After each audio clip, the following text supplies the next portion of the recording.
Okay, the internet is a network, or more accurately, it's a network of connected networks. The World Wide Web is a cyberspace that exists upon the internet or via the internet. See, I don't think our language, our human English, has words to accurately describe how networks and cyberspace are related. For example, your brain is a neural network, or more accurately, a network of networks. Your consciousness, your thoughts, your memories, your emotions, your content exists upon your brain. You see, our language doesn't really describe this. Anyway, the deep web is content of the World Wide Web that is not accessible through standard search engines. A darknet is a network that is built on top of or overlaid upon the internet, and to which access is restricted, requiring, for example, special software or authorization. The dark web is content that exists on darknets. A darknet market is a marketplace that exists on a darknet. So, the internet and darknets are networks. Darknets overlay the internet. Now, considering the World Wide Web as content on the internet, the World Wide Web can be divided into two sections: the surface web and the deep web. The surface web is content that is accessible through standard search engines. The deep web is content that is not accessible through standard search engines, and it is much, much larger than the surface web. But it is mainly composed of information in databases. Databases are generally not searchable through standard search engines. However, some content of the deep web is not accessible by standard search engines because it exists upon darknets. And that content is called the dark web. Okay, so the World Wide Web is the superset. The deep web is a subset of the World Wide Web. The dark web is a subset of the deep web. And darknet markets form a subset of the dark web. The Voice Before the Void.net. Deep web search from Wikipedia. This article is about the part of the World Wide Web not indexed by traditional search engines. For the part of the World Wide Web which exists on darknets, see dark web. The deep web, deep net, invisible web, or hidden web are search terms referring to the content on the World Wide Web that is not indexed by standard search engines. Computer scientist Mike Bergman is credited with coining the term in 2000. Section 1. Terminology conflation. The first conflation of the terms came about in 2009, when deep web search terminology was discussed alongside illegal activities taking place on the darknet Freenet. In subsequent media reporting about the darknet market Silk Road, many commentators and media outlets have taken to using the term deep web synonymously with the terms dark web and darknet, a comparison Bright Planet Corporation rejects as inaccurate and consequently is an ongoing source of confusion. Wired reporters Kim Zetter and Andy Greenberg recommend the terms be used in distinct fashions. Section 2. Size. In the year 2000, Michael Bergman said how searching on the internet can be compared to dragging a net across the surface of the ocean. A great deal may be caught in the net, but there is a wealth of information that is deep and therefore missed. Most of the web's information is buried far down on sites, and standard search engines do not find it. Traditional search engines cannot see or retrieve content in the deep web. The portion of the web that is indexed by standard search engines is known as the surface web.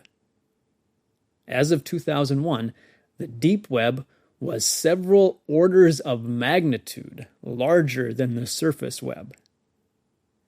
An analogy of an iceberg has been used to represent the division between surface web and deep web. Quote, "It is impossible to measure and hard to put estimates on the size of the deep web, because the majority of the information is hidden or locked inside databases. Early estimates suggested that the deep web is 400 to 550 times larger than the surface web. However, since more information and sites are always being added, it can be assumed that the deep web is growing exponentially at a rate that cannot be quantified." End quote. Estimates based on extrapolations from a study done at University of California, Berkeley in 2001 speculate that the deep web consists of about 7.5 petabytes. More accurate estimates are available for the number of resources in the deep web. Research of He et al. Detected around 300,000 deep web sites in the entire web in 2004. And according to Shestakov, around 14,000 deep web sites existed in the Russian part of the web in 2006. Section 3. Non-indexed content. Bergman, in a seminal paper on the deep web published in 2001 in the Journal of Electronic Publishing, mentioned that Jill Ellsworth used the term invisible web in 1994 to refer to websites that were not registered with any search engine. Bergman cited a January 1996 article by Frank Garcia. Quote, "It would be a site that's possibly reasonably designed, but they didn't bother to register it with any of the search engines. So, no one can find them. You're hidden. I call that the invisible web." Unquote. Another early use of the term invisible web was by Matthew B. Cole of Personal Library Software in a December 1996 press release. The first use of the specific term deep web, now generally accepted, occurred in the aforementioned Bergman study. Section 4. Content types.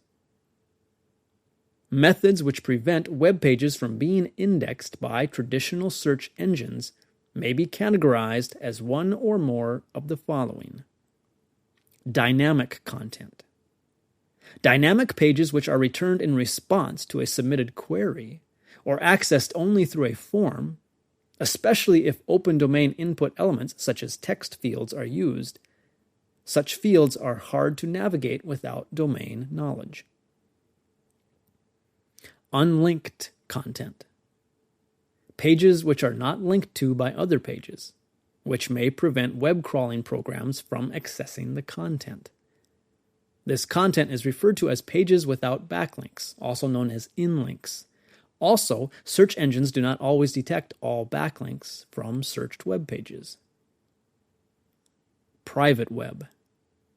Sites that require registration and login, password-protected resources. Contextual web.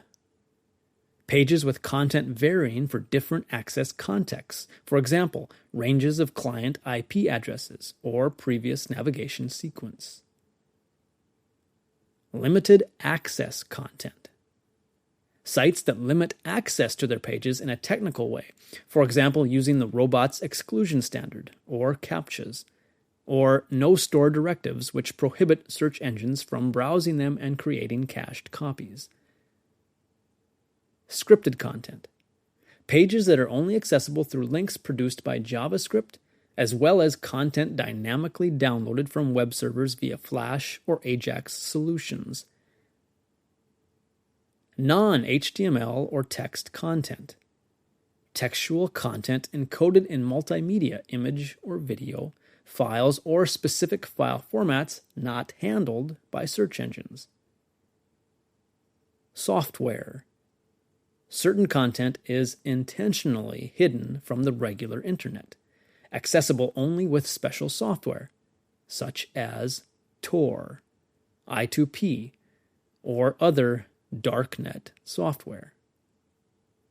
For example, Tor allows users to access websites using the .onion host suffix anonymously, hiding their IP address.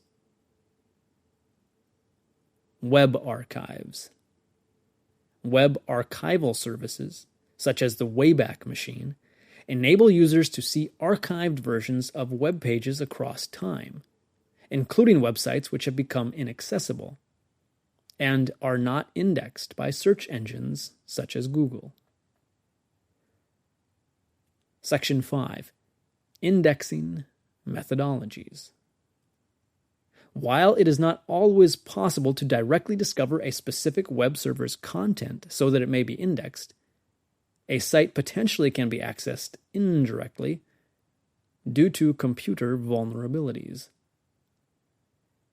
To discover content on the web, search engines use web crawlers that follow hyperlinks through known protocol virtual port numbers. This technique is ideal for discovering content on the surface web, but is often ineffective at finding deep web content.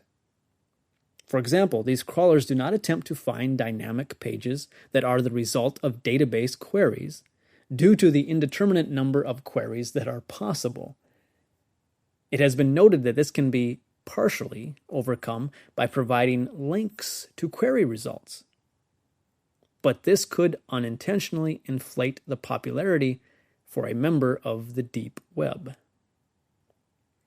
DeepPeep, Intuit, Deep Web Technologies, Skyrus, and Almaya are a few search engines that have accessed the deep web.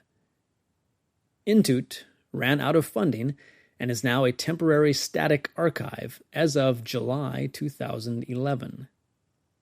Skyrus retired near the end of January 2013.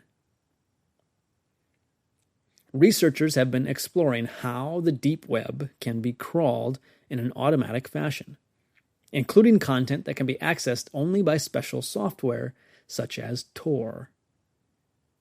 In 2001, Sriram Raghavan and Hector Garcia Molina at Stanford University presented an architectural model for a hidden web crawler that used key terms provided by users or collected from the query interfaces to query a web form and crawl the deep web content.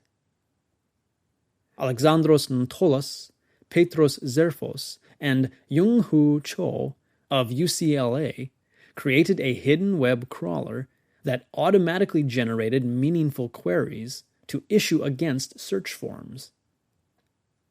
Several form query languages, for example DeepL, have been proposed that, besides issuing a query, also allow extraction of structured data from result pages.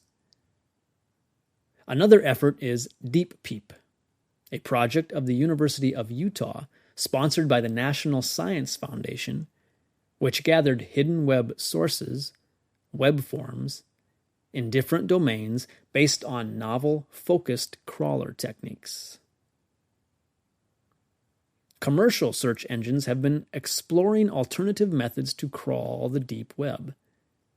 The sitemap protocol, first introduced by Google in 2005, and ModeOI are mechanisms that allow search engines and other interested parties to discover deep web resources on particular web servers.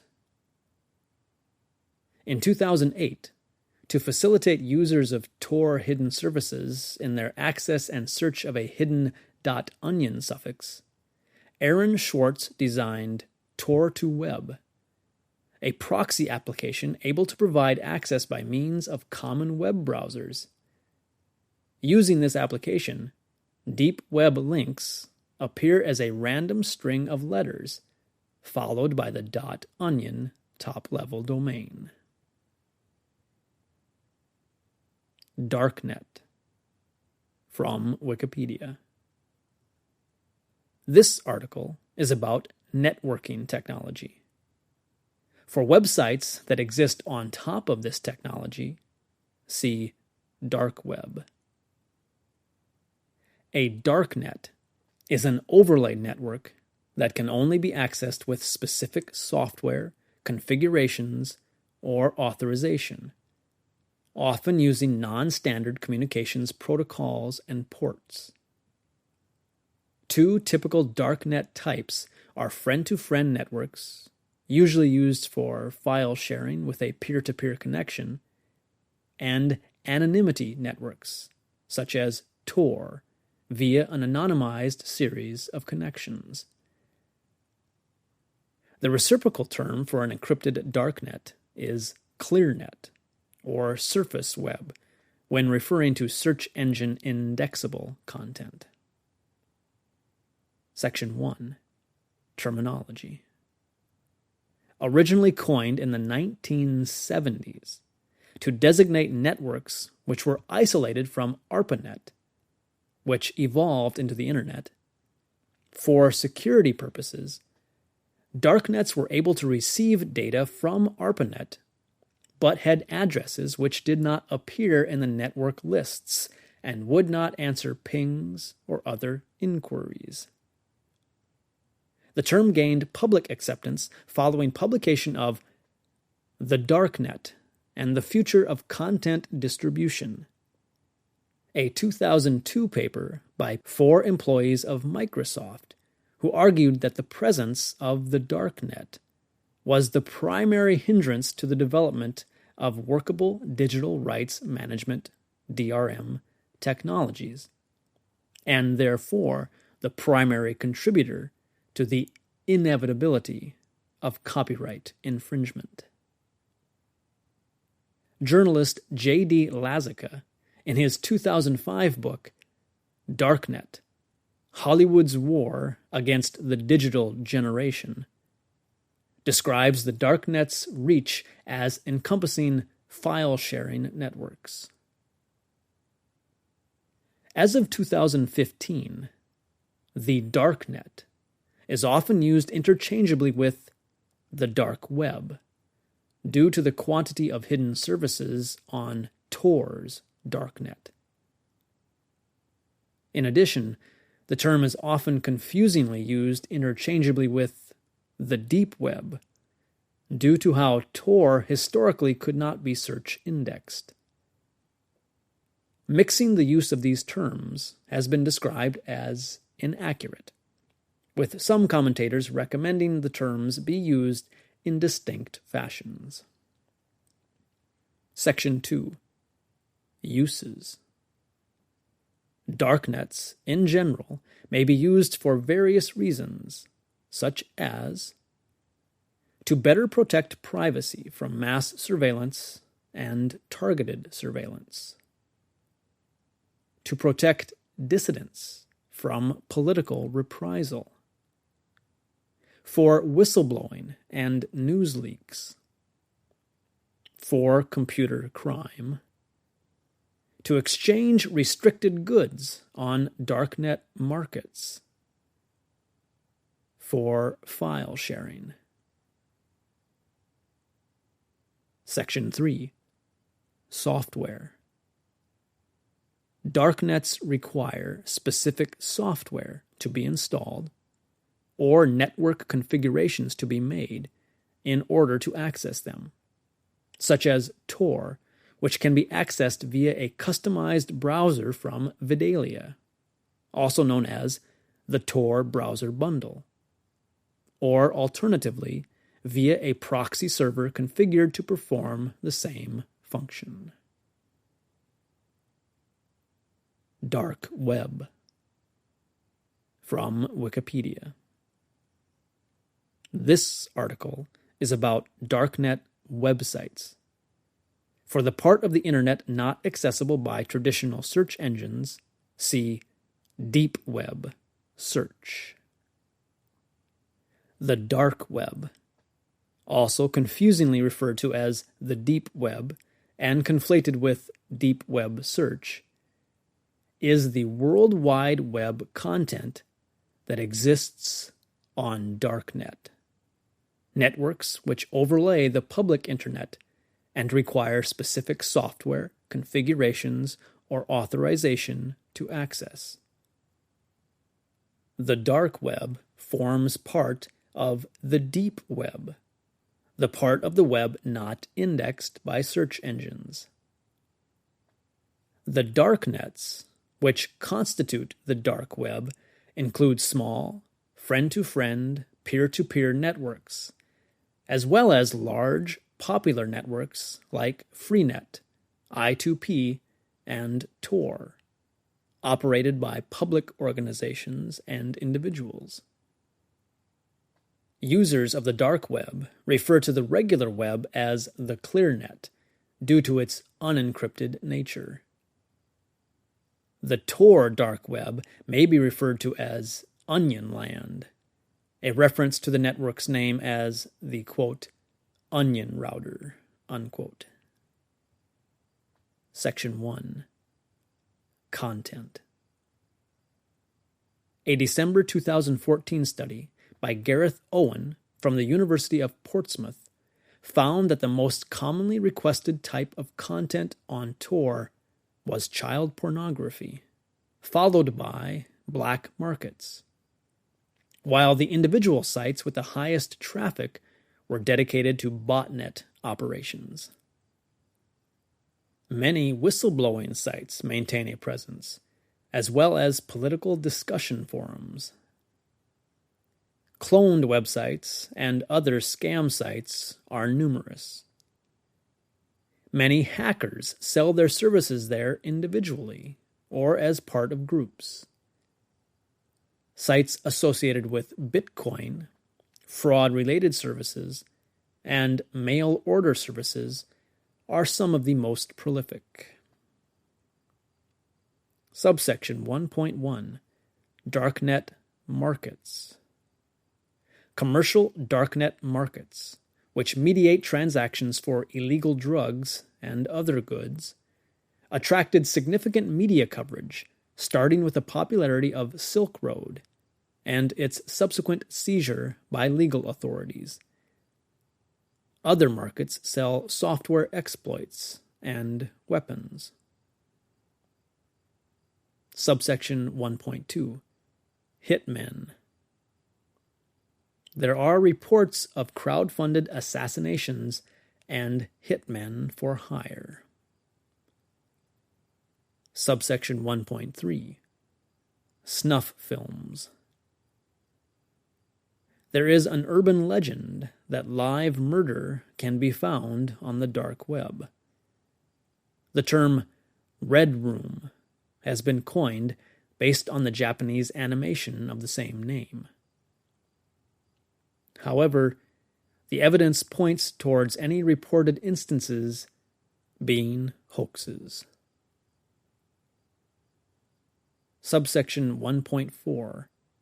Child pornography. There is regular law enforcement action against sites distributing child pornography, often via compromising the site by distributing malware to the users. Sites use complex systems of guides, forums, and community regulation. Section 2. Commentary. Although much of the dark web is innocuous, some prosecutors and government agencies, among others, are concerned that it is a haven for criminal activity. In his 2014 book, The Dark Net, journalist Jamie Bartlett uses the terms the dark net and dark web to describe a range of underground and emergent subcultures, including social media racists, cam girls, self-harm communities, darknet drug markets, crypto-anarchists, and transhumanists. Specialist news sites such as Deep.web and All Things Vice provide news coverage and practical information about dark web sites and services. The Hidden Wiki and its mirrors and forks hold some of the largest directories of content at any given time. Popular sources of darkweb.onion links include Pastebin, YouTube, Twitter, Reddit, and other internet forums. In August 2015, it was announced that Interpol now offers a dedicated dark web training program featuring technical information on Tor, cybersecurity, and simulated darknet market takedowns. Darknet market. From Wikipedia. A darknet market, or crypto market, is a commercial website on the dark web, operating on top of darknets such as Tor or I2P. Most function as black markets, selling or brokering transactions involving drugs, cyber arms, weapons, counterfeit currency, stolen credit card details, forged documents, unlicensed pharmaceuticals, and other illicit goods, as well as legal products. Contemporary markets are characterized by their use of darknet, typically Tor, anonymized access, Bitcoin payment and escrow services, and eBay-like vendor feedback systems. Section 1. History. Subsection 1.1. 1970s to 2011. Though e-commerce on the dark web only started around 2006, illicit goods were among the first items to be transacted using the Internet. When, in the early 1970s, students at Stanford University and the Massachusetts Institute of Technology used what was then called the ARPANET to coordinate the purchase of cannabis. By the end of the 1980s, newsgroups like Alt.Drugs became centers of drug discussion and information. However, any deals were arranged entirely off-site, directly between individuals. With the development and popularization of the World Wide Web and e-commerce in the 1990s, the tools to discuss or conduct illicit transactions became more widely available. One of the better-known web-based drug markets, The Hive, launched in 1997 to serve as an information-sharing forum for practical drug synthesis and legal discussion. The Hive was featured in a Dateline NBC special called The X-Files in 2001, bringing the subject into public discourse. Since the year 2000 until the present day, some of the emerging cyber arms industry operates online, including the Eastern European Cyber Arms Bazaar, trafficking in the most powerful crimeware and hacking tools. In the 2000s, early cybercrime and carding forums, such as Shadow Crew, experimented with drug wholesaling on a limited scale. The Farmers Market was launched in 2006 and moved onto Tor in 2010. It has been considered a, quote, proto-Silk Road, unquote. But the use of payment services such as PayPal and Western Union allowed law enforcement to trace payments, and it was subsequently shut down and several operators and users arrested in April 2012 as a result of Operation Atom Bomb, a 2-year investigation led by the U.S. Drug Enforcement Administration. Subsection 1.2, Silk Road and Early Markets. The first pioneering marketplace to use both Tor and Bitcoin escrow was Silk Road, founded by Ross Ulbricht under the pseudonym Dread Pirate Roberts in February 2011.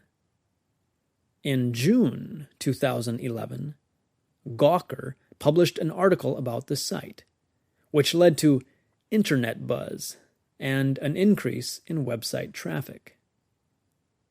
This, in turn, led to political pressure from United States Senator Chuck Schumer on the U.S. DEA and Department of Justice to shut down Silk Road, which they finally did in October 2013, following a lengthy investigation.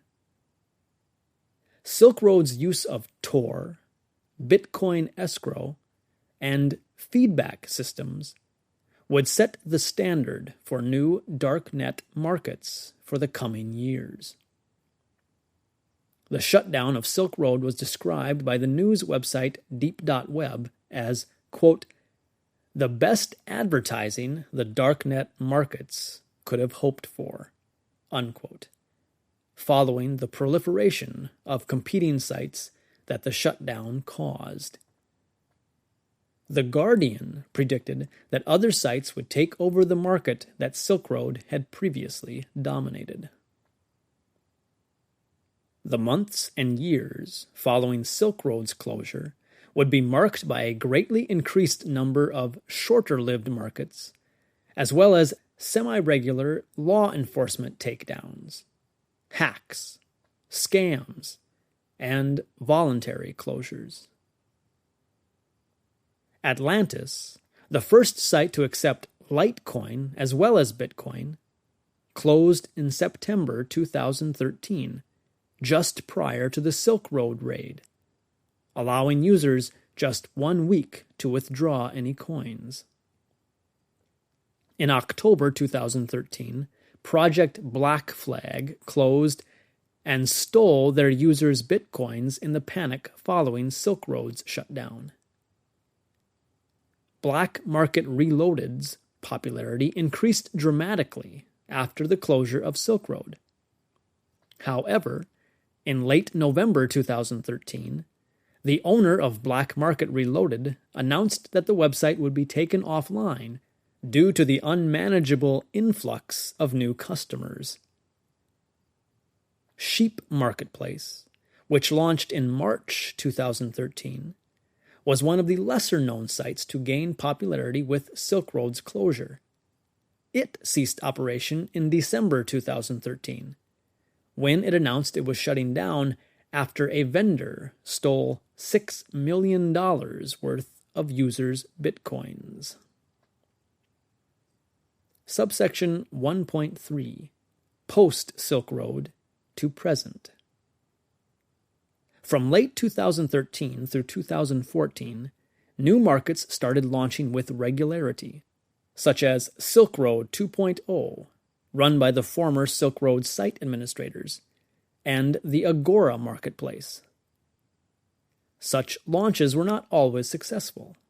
In February 2014, the highly anticipated market Utopia opened only to shut down 8 days later, following rapid actions by Dutch law enforcement. November 2014 briefly shook the darknet market ecosystem when Operation Onimus, executed by the FBI and the UK's National Crime Agency, led to the seizure of 27 hidden sites, including Silk Road 2.0, as well as smaller markets and individual vendor sites. Agora escaped Operation Onimus, and as of April 2015 had gone on to become the largest overall marketplace, with more listings than Silk Road at its height. In March 2015, the Evolution marketplace performed an exit scam, stealing escrowed bitcoins worth $12 million, half of the ecosystem's listing market share at that time.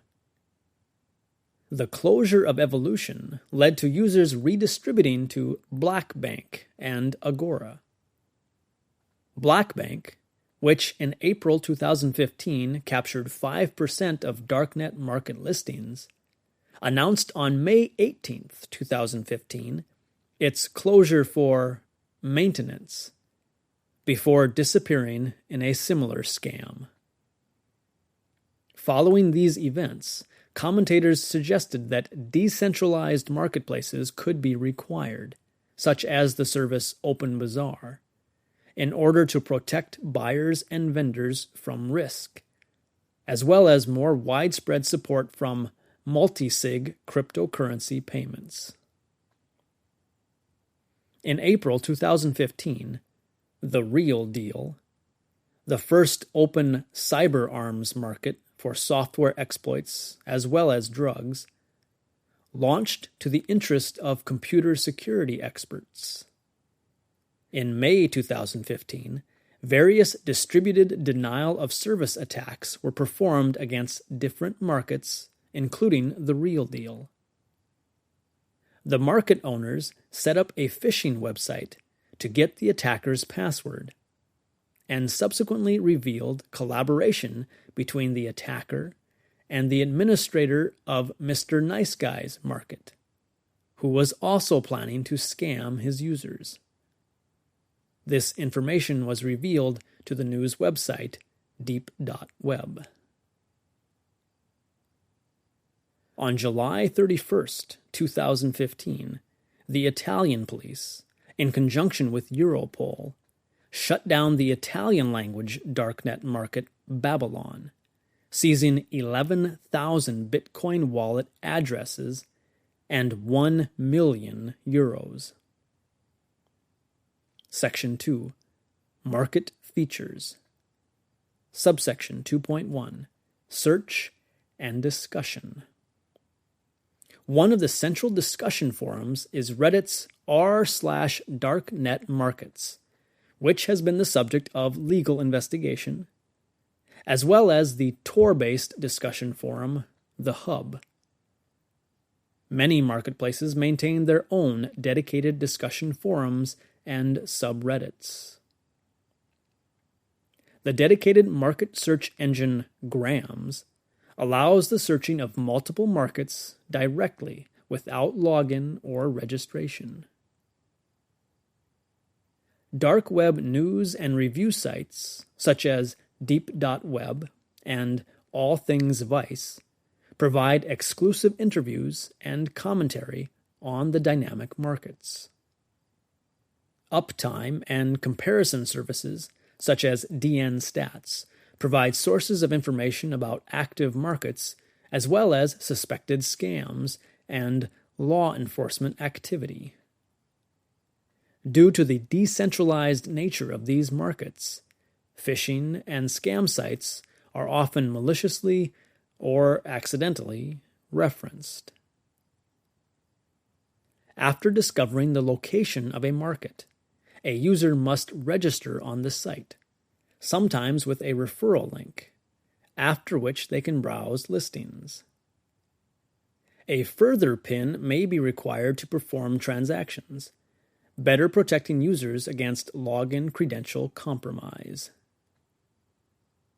Subsection 2.2 Payments and Infrastructure. Transactions typically use Bitcoin for payment, sometimes combined with cryptocurrency tumblers for added anonymity and pretty good privacy (PGP) data encryption to secure communications between buyers and vendors from being stored on the site itself. Many sites use Bitcoin multisig transactions to improve security and reduce dependency on the site's escrow. The Helix Bitcoin Tumbler offers direct, anonymized marketplace payment integrations. On making a purchase, the buyer must transfer cryptocurrency into the site's escrow, after which a vendor dispatches their goods, then claims the payment from the site.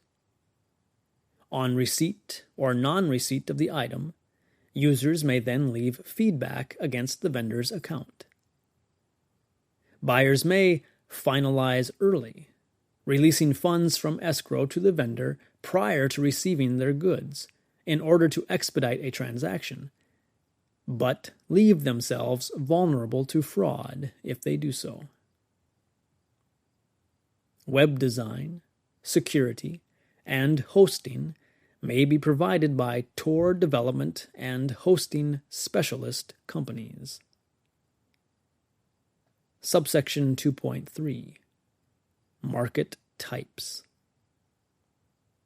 Items on a typical centralized darknet market are listed from a range of vendors in an eBay-like marketplace format.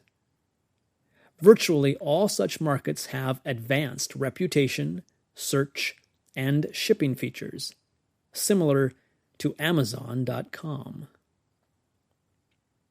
Some vendors have opened dedicated online shops separate from the large marketplaces. Individual sites have even taken to operating on the ClearNet, with mixed success. Some internet forums, such as the defunct Tor Carding Forum and the Russian Anonymous Marketplace, function as markets, with trusted members providing escrow services and users engaging in off-forum messaging. Following repeated failures of centralized infrastructure, a number of decentralized marketplace software alternatives have arisen using blockchain distributed database technology, including OpenBazaar, Shadow, BitBay, BitMarkets, and Next. Section 3. Vendors. To list on a market, a vendor may have undergone an application process via referral, proof of reputation from another market, or provided a cash deposit to the market. Many vendors list their wares on multiple markets, ensuring they retain their reputation should a single marketplace close. Grams launched the Infodesk service to allow central content and identity management for vendors.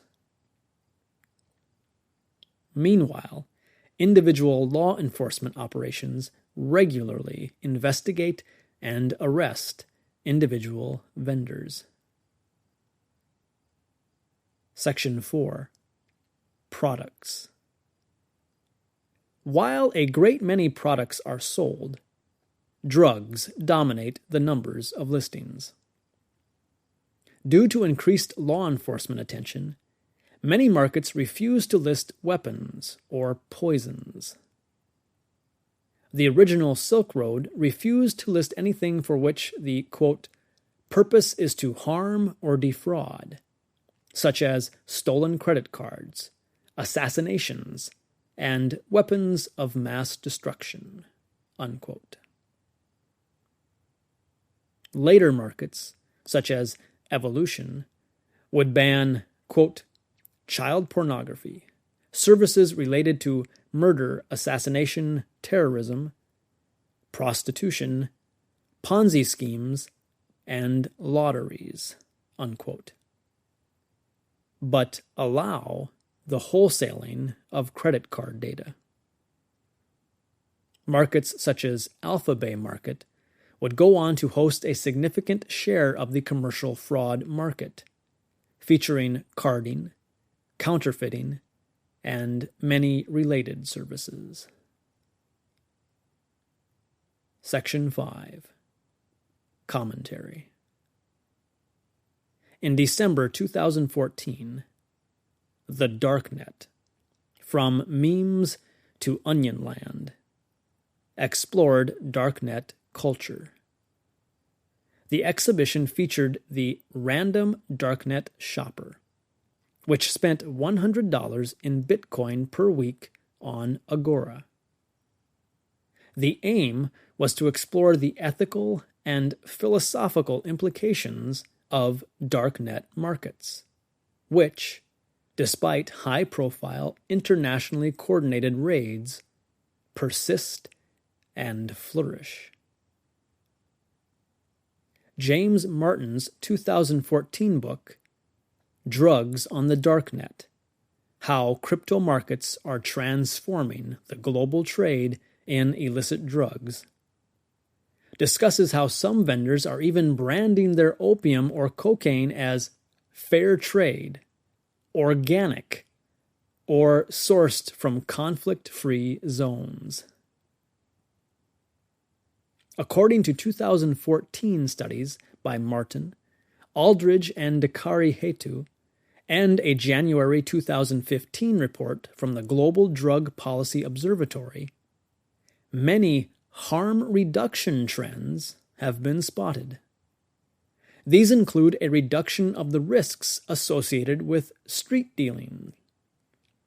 The vendor feedback system provides accountability for risks of mixing and side effects, and protection against scammers. Online forum communities provide information about safe drug use in an environment where users can anonymously ask questions. Some users report that using the online marketplaces has a moderating effect on their drug consumption due to the increased lead time in receiving the drugs as compared to street dealing. Europol reported in December 2014, quote, "We have lately seen a large amount of physical crime move online, at least the marketing and delivery part of the business. Buyers can get the illegal commodity delivered risk-free to a place of their choice by the mailman or a courier, or maybe by drone in the future, and can pay with virtual currency and in full anonymity, without the police being able to identify either the buyer or the seller." Unquote. In June 2015, the European Monitoring Center for Drugs and Drug Addiction produced a report citing difficulties controlling virtual marketplaces via darknet markets, social media, and mobile apps. This sound file and all text in the articles are licensed under the Creative Commons Attribution Share-alike 3.0 Unported license, available at creativecommons.org.